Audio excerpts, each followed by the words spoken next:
জানেন কি ভারতে এমন একটি রাজ্য আছে যেখানে সম্পূর্ণ জৈব উপায়ে কৃষি কাজ হয়।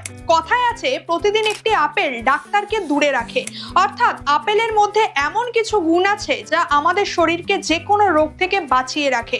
কিন্তু যদি সেই আপেল গাছটাই রাসায়নিক ব্যবহার করে চাষ করা হয় তখন কি আপেল শরীরের জন্য পুষ্টিকর হবে?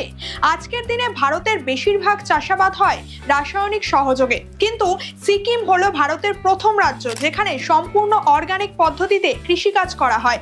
সিকিম আনুষ্ঠানিকভাবে জৈব চাষের সিদ্ধান্ত নেয় এবং সেখানে রাসায়নিক ও কীটনাশক ব্যবহার সম্পূর্ণভাবে বন্ধ করে দেওয়া হয়। 2016 সালের জানুয়ারি মাসে প্রধানমন্ত্রী নরেন্দ্র মোদী সিকিমকে ভারতের প্রথম সম্পূর্ণ অর্গানিক স্টেট হিসেবে ঘোষণা করে। আচ্ছা, সিকিম যদি জনসাধারণের কথা ভেবে এমন একটি পদক্ষেপ নিতে পারে, তবে ভারতের অন্যান্য রাজ্যে এমন উদ্যোগ নেওয়া হয় না কেন?